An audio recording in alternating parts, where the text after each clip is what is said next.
Por i kthehemi sërish në studio dhe tash më ka ardhur momenti që të flasim pak më shumë për ditën e sotme. Sot shënojmë ditën e vetëdijsimit mbi autizmin, mirë po duke qenë që po flasim çdo ditë për teknologji, ne do fokusohemi sot tek teknologjia dhe autizmi dhe se a mundet realisht teknologjia ta krijojë autizmin, që t'i bëj fëmijët autik apo jo. Me mua këtu në studio është Mevlude Taqi, psikologe. Mirëmëngjesi, mirë se na erdhët. Mirëmëngjesi dhe mirë si u gjeta. Kracia ime që jam pjesë pikërisht në këtë ditë ku e cekët edhe ju që duhet të japim më tepër informata dhe të vedisohemi se vërtet çfarë është autizmi dhe sa teknologjia ndikon në këtë çrregullim neurobiologjik. Unë do filloj, sepse për autizmin në përgjithësi flitet shumë, por unë dua ta filloj direkt me teknologjinë. Unë kisha këtu në emision një psikologe e cila më tha që deri në 2 vjet fëmia nuk guxon fare të jetë para ekraneve. Sa është kjo, sa mban kjo? Me të vërtetë, domethënë kjo temë duhet diskutohet shumë,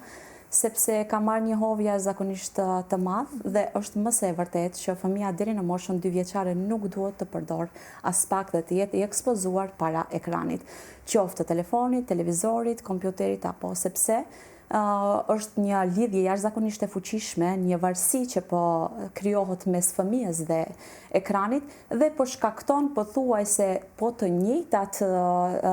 shenja që mund t'i shkaktojë edhe autizmi, i cili normalisht ka një lidhje jashtëzakonisht të fortë me zhvillimin e neuroneve, apo thjesht siç e quajmë autizmi është një problematikë jashtëzakonisht tjetër, por që autizmi virtual është i ngjajshëm dhe ka shenjat e njëjta sikur autizmi, i cili është i shkaktuar nga problemet neurobiologjike.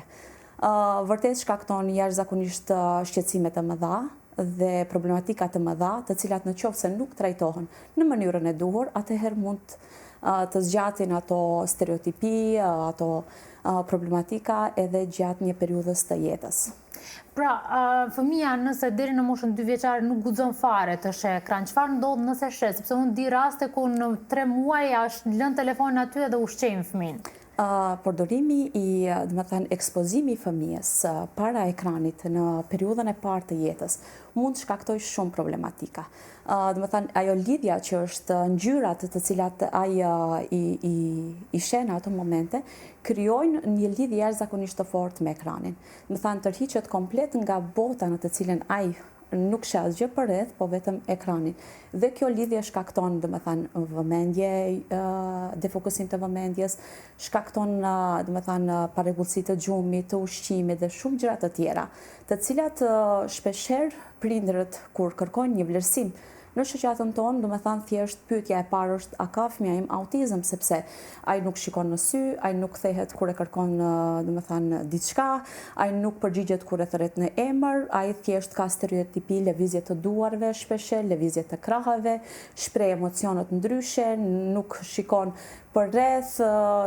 thjesht dhe moshatarët e tyre, nëse janë 1 vjeç e gjys, nuk shohin në atë mënyrë që thjesht të kenë një lojë mes tyre apo të komunikojnë mes tyre. Thjesht bën një shkëputje nga jeta sociale e fëmijës. Thjesht interesi i fëmijës është vetëm për ekranin dhe ka një lidhje jashtëzakonisht të fuqishme që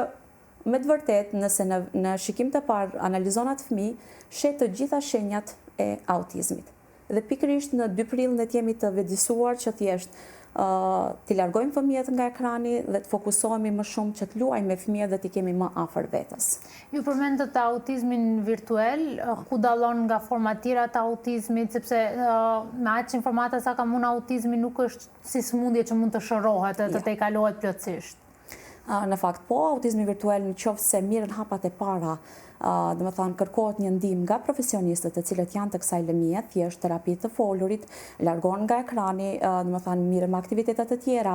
qoftë të vizitohen parqet, këndet e lojrave, të largohen ose të fokusohen në lojrën e fëmijës me fëmijët e tjerë, me bashkëmoshatarët e tij, fillon të zbehen ato shenja dhe faktikisht fëmia kalon në fëmijë tipik, sepse është pikërisht ajo papërgjegjësia e prindit të cilin e ka shkaktuar në periudhën e parë të jetës ndaj ekspozimit të ekranit. Ndërsa autizmi, si autizëm, ka shenjat e para qysh në periudhën shumë të hershme të fëmijës. Ku mund t'i vërejmë? Prindet të cilat kanë fëmijët e parë, tek fëmija i dytë vërejnë ato shenjat, por të pranosh një gjë të tillë është shumë e rëndë nga prindit, kërkojnë ndihmë pas një kohe, por që normalisht që nuk shërohet sepse është problematikë neurozhvillimore, që fëmijën do ta shoqërojë gjatë gjithë jetës. Por në qoftë se atë fëmijë, në periudhat e para të jetës, në moshën 18 muajshe, 24 muajshe, fillojnë me terapi, qoftë edhe me terapi ABA, që është një ndër terapitë më të zhvilluara, dhe që ndihmon shumë në rregullimin e sjelljes të fëmijës dhe normalisht edhe të folurit të fëmijës, që ndihmon shumë, fillojnë ato shenja të zbehen, por që e shoqërojnë gjatë gjithë jetës. Varet edhe cili tip të autizmit normalisht klasifikohet apo vlerësohet fëmia nga ekipi multidisciplinar që dhe në Republikën e Maqedonisë, fatmirësisht kohët e fundit është një vlerësim adekuat ku vlerësohet fëmia dhe normalisht fillohet të punohet me një plan individual të cilën duhet të caktohet nga terapistët e tyre. Edhe fatmirësisht në shoqatën Dua Ilberi, ka ekip i cili bën vlerësimin e fëmijës, kemi edhe supervizor nga jashtë, të cilët na ndihmojnë normalisht në këtë drejtim, sepse është spektër, është i veçantë dhe kërkon pak një përkushtim jashtëzakonisht të madh tek fëmijët me autizëm që mos të lëshohet një gabim shumë i vogël dhe pastaj ajo terapi mos të ndikojë pozitivisht tek fëmia, po thjesht mund të ketë edhe regres në ato pikë të zhvillimit të cilat përcaktohen. Dhe është shumë e rëndësishme që ekipi të jetë i profesionalizuar në këtë drejtim, të ketë certifikata të ndryshme të cilat janë terapi adekuate, që ta ndihmojmë çdo fëmijë, si fëmijën ashtu dhe prindin, për ta pranuar atë problematikë që e shoqëron fëmijën siç është autizmi, sepse shpeshherë kjo bie në kontradikt mes prindit dhe fëmijës, kur prindi vërtet e pranon diagnozën e fëmijës, është më e lehtë edhe për ne si terapist që të ndihmojmë atë trekëndshin didaktik terapist fëmijë dhe prind, që të ndihmojmë sepse terapia nuk është vetëm në terapi disa orëshe që mund të mbajmë në qendra të ndryshme, po është terapi që duhet të vazhdohet edhe në shtëpi. Dhe kjo lidhje shumë e fortë mes prindit, fëmijës dhe terapistit ndihmon që fëmia të ketë më shumë progres. Pra, me atë se kuptova, autizmi vizual apo virtual mund të tejkalohet, vetëm me këto pak hapa që thatë ju. Vërtet po, kemi rastet të tilla edhe në shoqat. Më ka ndodhur shpesh që fëmijët të cilët janë, vlerësuar edhe jo vetëm në vendin tonë, por dhe jashtë vendit, si në Turqi, Shqipëri, edhe në vendet të tjera evropiane. Në fillim, kam pas të gjitha shenjat e autizmit, që i përmenda dhe më herët, stereotipi, mos kthim të kokës, thjesht lojë të përsëritur, që janë disa pikë shumë të rëndësishme, ndoshta dhe nuk kanë treguar interes edhe ndaj prindit në ato momente, por vetëm pas disa muajve terapi intenzive, vërtet fëmia ka fillu të kuptoj, të kërkoj, që janë pjesë të terapisë të cilat punohen, siç janë komandat që në ditët e para të terapisë, dhe kështu që dal nga dal gradualisht, ka filluar të pranoj gjithçka si një fëmijë tipik të jetë i zhvilluar dhe sot flet, komunikon, shprehet edhe pse i ka vetëm 3 vjeç. Këto raste nuk janë të pakta dhe në shoqatën tonë janë një numër i konsiderueshëm, por ato të cilët vërtet prej në fillim tregojnë shenja të qarta të autizmit, mund të përmirësohen, mund të kemë përmirësim jashtëzakonisht të dukshëm edhe në aspektin social edhe në aspektin e të folurit, por gjithsesi, vështërsitë vazhdojnë të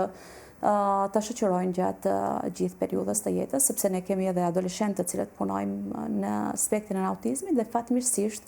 kanë një progres jashtëzakonisht të madh dhe prindit janë shumë të kënaqur, por disa gjëra janë prezente në pjesën e tyre. Tani, për gjithë ata që po na shohin, qof prind, qof gjyshër, sepse gjyshrit duan më shumë të fëmijët edhe mendojnë që bëjnë mirë edhe tregojnë ekranet, po si duhet në fazat të ndryshme të jetës të jetë prezent ekrani tek fëmijët? Na ecni pak në çdo moshë të fëmijëve. Unë do të thoja Ira që përdorimi i telefonit e ekranit është jashtëzakonisht shqetësues, si për fëmijët, si në moshën e parë të jetës të zhvillimit, sepse fëmia në 5 vitet e para të zhvillimit ka nevojë për gjëra të tjera, jo për ekran. Ka nevojë për një fokusim jashtëzakonisht të madh të prindërve. Ka nevojë që edhe gjyshrit edhe gjithë familja të fokusohen në zhvillimin e tyre, të ndihmojnë atë, të luajnë me të dalin me të, t'i përkushtojnë në mënyra të ndryshme. Ekrani është pothuajse më i rrezikshëm për të gjithë moshat, si për fëmijët, si për adoleshentët, si për të rriturit. Me thënë thjesht ka një ndikim shumë negativ në çdo fazë të jetës. Përdorimi i tepërt, nëse e përdorim për gjëra të kota, për gjëra për të shikuar gjërat e njëjta, videot e njëjta, normalisht që truri jonë nuk do funksionon siç duhet. Kështu që këshilla ime do të ishte për çdo individ, për çdo fëmijë, për çdo të rritur, larg ekranit, ta shfrytëzojmë në mënyra që për neve të jetë i nevojshëm, për gjëra shumë të rëndësishme. Dhe ajo mendoj që do të jetë gjëja më e mirë për këtë moment. Është qetësuese, është alarmante përdorimi i telefonave tek fëmijët. Pothuajse në vitet e fundit, në vitin 2025 nëse e krahasojmë nga viti 2024, është në rritje përdorimi i telefonit. Dhe kjo duhet të jetë shumë shqetësuese për prind, sepse ende ndoshta nuk jemi, edhe ne edhe unë si prind, nuk jemi të vetëdijshëm se sa shqetësime në të ardhmen do të kemi nga përdorimi i ekraneve. Përdorimi i telefonave, smart tabletave, televizorit apo dhe kompjuterit. Luan lojra të ndryshme të cilat janë shumë të rrezikshme për fëmijët. Ne çdo ditë në shoqat kemi fëmijë të cilët janë të moshës 2 vjeçare që shfaqin, domethënë, problematika të tilla edhe në të folit për aspektin social. Kemi adoleshentë që janë në fazën e fillestare të adoleshencës, të cilët kanë shqetësime jashtëzakonisht të madh, frikë, nervozizëm, agresivitet shfaqin. Domethënë, nëse analizojmë vetëm në shoqatën tonë se sa kërkesa kemi brenda ditës dhe pikërisht, domethënë, si fajtor kryesor është përdorimi i telefonit. Dhe mendoj që është alarmante dhe duhet të zgjohemi që të marrëmi masa dhe të reduktojmë këto gjëra, ndërsa tek fëmijët unë do thoja që telefoni duhet të jetë rreptësisht i ndaluar. Unë mendoj që një fëmijë lind si një fletë e bardhë e pa shkruar dhe ne duhet ta shkruajmë. Jo t'japim telefonin, por duhet të marrëmi gjëra shumë të rëndësishme, kemi lojra, kemi mënyra të ndryshme, kemi edhe telefonin mund ta kërkojmë një aktivitet të cili mund të jetë shumë i mirë për fëmijët tanë dhe mendoj që kjo duhet të jetë gjëja kryesore që ne si prindër, edhe gjyshrit, edhe hallat, edhe tezat, gjithë domethënë të jemi të fokusuar tek fëmijët në atë aspektin e lojës dhe në jo tek ekrani, sepse shumë i qetë mund të jetë një fëmijë nëse këshyr telefon vetëm 2 orë, por pas 2 orëve ai fillon menjëherë të shfaqë agresivitet, kërkesa e tij është e vazhdueshme për ta marrë telefonin, ndoshta dhe me orë të tëra vetëm se ai është i qetë në ato momente, por që çfarë shkakton ai ekran ne dim dhe jemi të vetëdijshëm të gjithë që vërtet zhvillimi i tij është i stopuar, zhvillimi i tij faktikisht është i ndaluar në ato momente dhe normalisht që fëmia nuk mund të shprehet, nuk mund të kërkojë ato që don, po thjesht i vetmi interes është vetëm ndaj telefonit. Ne jemi drejt fundit, mirë po unë kam një interes, për shkak se unë si fëmijë kam pa televizion dhe kam pa filmat animuar që na pëlqejnë në atë kohë. Kur mundet fëmia të stacionohet para televizionit që të sheh ndonjë film të animuar, ndonjë porall ose diçka të tillë dhe për sa kohë? Normalisht që gjithçka në jetë ne e tolerojmë, gjithçka në jetë është gjë të cilat edhe fëmijëve ju intereson një prallë e bukur, por nëse ne fëmijës i lejojmë ta sheh një prallë, normalisht nuk është e dëmshme. Një prallë e cila është edukative, e cila e mëson fëmijën se si të sillet, apo fjalët e para të bukura të cilat i përdor, më fal, të lutem, janë gjëra shumë të këndshme që edhe fëmia ndoshta, por ne jemi ato që thjesht fëmijës ja ofrojmë diçka shumë të bukur ta shikojë. Dhe normalisht që duhet jemi të limituar para ekranit. E the shumë mirë, sepse dhe unë i takoja se gjeneratës kur adhuronim një prallë në ekran, por gjithçka ishte e limituar. Gjithçka ishte e këndshme, sepse ishte edhe e bukur, por edhe mirnim një mesazh shumë të mirë nga ajo prallë, nga epizodi i shkurtër i dokumentarit, që thjesht na jep kënaqësi dhe na jep dijeni, na jep edhe një informacion shumë të saktë. Ndërsa tani mënyra se si janë realizuar ato programet për të shikuar fëmijët janë me ngjyra jashtëzakonisht të dëmshme, të cilat vërtet shkaktojnë problematika siç i cekëm edhe më herët. Kështu që prindër ndoshta pak më shumë për kushtim ndaj fëmijëve, ne e dim që ju i doni edhe asnjëherë nuk vjet në dyshim dashuria e prindërve ndaj fëmijëve, po t'ja larg teknologjisë. Faleminderit shumë që ishit pjesë e studios sonë dhe që folëm pak për autizmin, pavarësisht që edhe po të folësh me ditë me orë nuk mjafton. Është temë jashtëzakonisht delikate, është temë e cila vërtet kërkon shumë